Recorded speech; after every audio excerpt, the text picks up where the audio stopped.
வணக்கம், welcome to Chitra Murali's kitchen.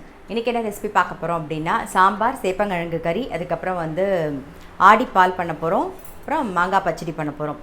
ஆடிப்பாலுக்கு first நம்ம இப்போ ஆடிப்பால் பண்ணிடலாம். அதுக்கு திக் தேங்காய் பாலும் தண்ணி தேங்காய் பாலும் முதல்ல எடுத்து வச்சுக்கலாம். நம்ம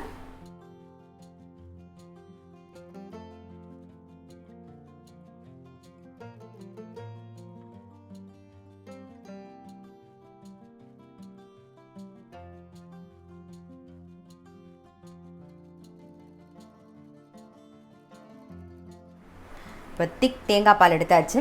அடுத்தது அதிலே இன்னும் கொஞ்சம் தண்ணி விட்டு தண்ணியாக தேங்காய் பால் எடுத்து வச்சுக்கலாம். நம்ம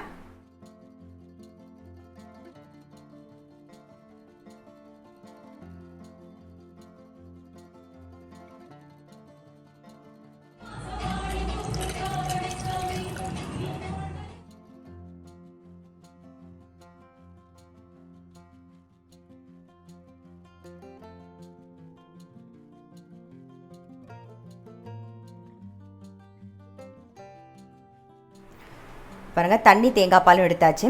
ஸோ திக் தேங்காய் பால், தண்ணி தேங்காய் பால் ரெண்டுத்தையும் அளந்து பாருங்கள். ஒரு 3 கப்பு பால் இருந்தது அப்படின்னா நம்ம 1 கப்பு வெல்லம் போட்டால் கரெக்டாக இருக்கும். நான் 1 கப்பு வெல்லம் கரைச்சி இங்கே வச்சுருக்கேன். இப்போ என்ன பண்ண போகிறோம் அப்படின்னா, இந்த தண்ணி பாலை இந்த வெள்ளை கரைசலில் விட்டுடலாம். இங்கே பாருங்கள், வெல்லம் கரைச்சி ரெடியாக எடுத்து வச்சுருக்கோம். ஸோ இந்த தண்ணி பாலை இந்த வெள்ளை கரைசலில் விட்டுருவோம். சேர்த்து ஒரே ஒரு கொதி வரட்டும். நான் சொன்ன மாதிரி 3 கப்பு தேங்காய் பால் இருந்ததுன்னா 1 கப்பு வெல்லம் பர்ஃபெக்டாக ரொம்ப கரெக்டாகவே இருக்கும். அதனால் 1 கப்பு வெல்லம் போதும். ஸோ இது இந்த பக்கம் ஒரே ஒரு கொதி வரட்டும். அதுக்குள்ளே இந்த சைடில் நம்ம கரிச்சட்டியில் நல்லெண்ணெய் விட்டுருக்கோம். அது காஞ்செடுத்து நம்ம மாங்காய் போட்டு தான் இன்றைக்கி சாம்பார் பண்ண போகிறோம். அதுக்கு கடுகு வெந்தயம் தாளிச்சிடுவோம். கடுகு வெந்தயம், அப்புறம் மாங்காய் துண்டம் கட் பண்ணி வச்சுருக்கேன். ஒரே ஒரு பச்சை மிளகா, கொஞ்சம் கருவேப்பிலை, அதையும் சேர்த்துக்க போகிறோம். நாம் மாங்காய் துண்டம் பச்சை மிளகாலாம் சேர்த்துடலாம். கொஞ்சம் மஞ்சள் பொடி,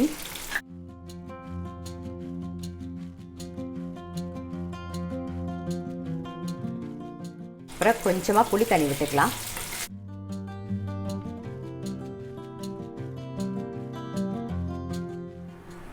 இதே சிம்மில் வச்சு மூடி வச்சுருவோம். ஒரே ஒரு கொதி வரட்டும்.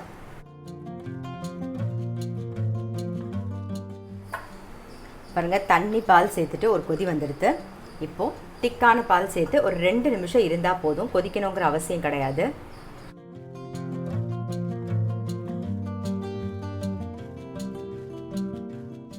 அதுக்குள்ளே இந்த பக்கம் மாங்காவும் வெந்திருக்கும். ஏன்னா சீக்கிரமாக வெந்துடும். பாருங்கள், புளி தண்ணியில் ஒரு புளி தண்ணி ஒரு கொதி வந்துடுது. சாம்பார் பொடி ஒரு 3 டீஸ்பூன் சேர்க்குறேன். சேர்த்துட்டு மிக்ஸ் பண்ணிவிடுவோம். அதிலே ஒரு கொதி வரட்டும். கொஞ்சமாக தண்ணி விட்டுப்போம். இன்னும் ஒரு கொதி வரட்டும்.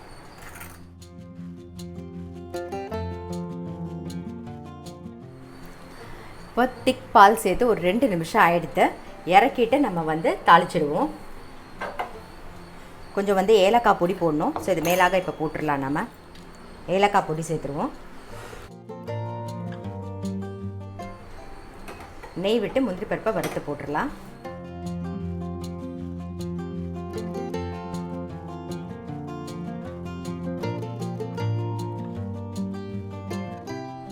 முந்திரி பருப்பை சேர்த்துடலாம். நான் முந்திரி பாதாம் 2 சேர்த்துருக்கேன்.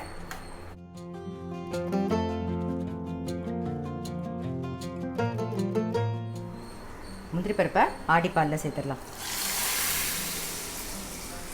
அவ்வளோதான், நம்மளுடைய ஆடிப்பால் ரெடி ஆகிடுது. அடுத்தது நம்ம சேப்பங்கிழங்கு ஃப்ரை பண்ணிக்கலாம். ஓரமாக வச்சுருவோம்.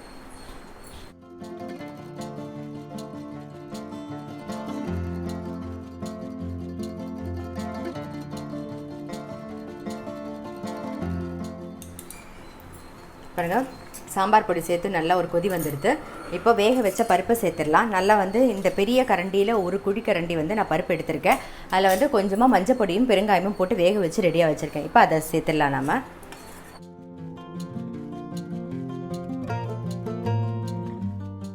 இன்னும் நம்ம உப்பு சேர்க்கல, உப்பையும் சேர்த்துருவோம். தேவையான உப்பு,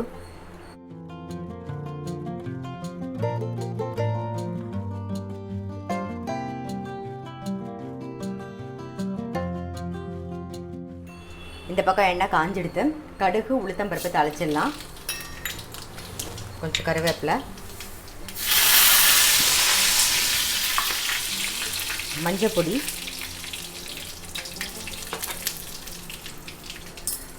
வேக வச்ச சேப்பங்கிழங்கையும் சேர்த்துடலாம். கட் பண்ணி வச்சுருக்கேன், தோல் உரித்து அதையும் சேர்த்துருங்க. பெருங்காயப்பொடி, அப்புறம் வரமிளகா பொடி.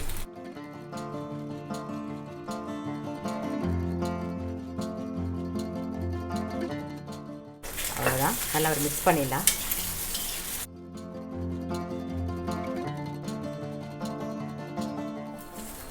இது அப்படியே இருக்கட்டும்.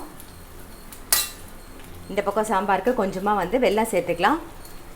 மாங்காயில் கொஞ்சம் புளிப்பு இருக்கும், அப்புறம் நம்ம புளி தண்ணி விட்டுருக்கோம், அதில் கொஞ்சம் புளிப்பு இருக்கும். ஸோ அந்த புளியோட எரிப்பு எடுக்கிறதுக்கு டேஸ்ட்டை வந்து கொஞ்சம் என்ஹான்ஸ் பண்ணி கொடுக்கும். இது ஆப்ஷனல் தான், உங்களுக்கு பிடிச்சிருந்தா நீங்கள் சேர்த்துக்கலாம். நல்ல ஒரு கொதி வரட்டும். இப்போ என்ன பண்ண போகிறோம்னா, இந்த கொதி வர சமயத்தில் நம்ம கறிப்பொடி கொஞ்சம் சேர்க்க போகிறோம். அது வந்து ஒரு டேபிள் ஸ்பூன் எடுத்து வச்சுருக்கேன், அதையும் இதில் சேர்த்துடலாம். சேர்த்து எல்லாம் ஒரு கொதி வரும்போது ரொம்ப நல்லாயிருக்கும். அவ்வளோதான்.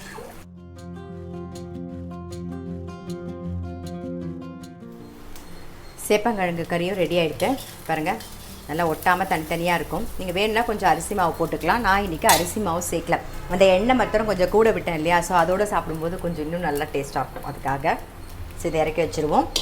இந்த பக்கம் வந்து நம்ம மாங்காய் பச்சடிக்கு மாங்காயை முதல்ல வேக வச்சுக்கலாம்.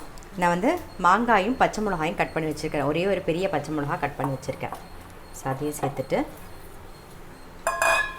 மஞ்சள் பொடியும் போட்டுடலாம். மஞ்சள் பொடி, ஒரே ஒரு பிஞ்சு உப்பு, ரொம்ப கிடையாது, ஒரு பிஞ்சு தான் உப்பு. இது கூட வந்து கொஞ்சம் தண்ணியும் விட்டுக்கலாம். மூடி வச்சுருவோம். சிம்மில் வச்சுருக்கேன், வேகட்டும். அதுக்குள்ளே இந்த பக்கம் சாம்பாரும் ரெடி ஆகிடுது. அவ்வளோதான். ஆஃப் பண்ணிவிட்டு மேலாக கருவேப்பிலை போட்டு மூடி வச்சிடும். மாங்காவும் நல்லா வெந்துடுது பாருங்கள், நல்லா குழவாக வெந்துடுது. இதுக்கு வந்து நான் 1 கப்பு நாட்டு சக்கரை சேர்க்குறேன். நீங்கள் வெல்லம் இருந்தால் வெல்லம் கூட சேர்த்துக்கலாம். அந்த மாங்காவோட புளிப்பு இனிப்பை பொறுத்து நீங்கள் வந்து சேர்த்துக்கலாம்.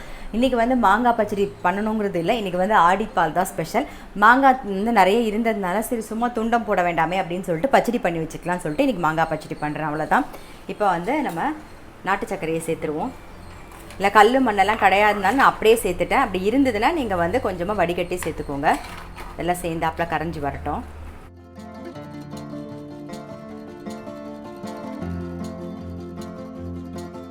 இந்த பக்கம் மாங்காய் சேர்த்து, அதாவது வெல்லம் சேர்த்து மாங்காய் பச்சடி குடிச்சுன்னு இருக்குது. அதுக்கு தாளிச்சிடலாம். கொஞ்சமாக எண்ணெய் விட்டுருக்கேன். கடுகு, ஒரே ஒரு வரமிளகா, கொஞ்சமாக வந்து கருவேப்பிலை, பெருங்காயப்பொடி கொஞ்சம் சேர்த்துக்கலாம்.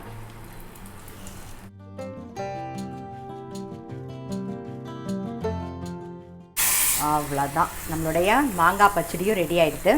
ஸோ இன்றைக்கி ரெசிபி பார்த்துருப்பீங்க. ரொம்ப சிம்பிளான ஒரு சமையல் தான். ஆடிப்பால், அதுக்கப்புறம் வந்து மாங்காய் போட்ட சாம்பார், அப்புறம் சேப்பங்கிழங்கு ஃப்ரை, அப்புறம் மாங்காய் பச்சடி. அவ்வளோதான். மாங்காய் பச்சடி மாங்காய் நிறைய இருந்ததுனால நான் மாங்காய் பச்சடி பண்ணி வச்சுக்கலாம்னு சொல்லி பண்ணி வச்சுருக்கேன். பட் ஆடிப்பால் தான் இன்றைக்கி ஸ்பெஷல். ஸோ கண்டிப்பாக வந்து ட்ரை பண்ணி பாருங்கள். நான் அடுத்த வீடியோவில் சந்திக்கிறேன்.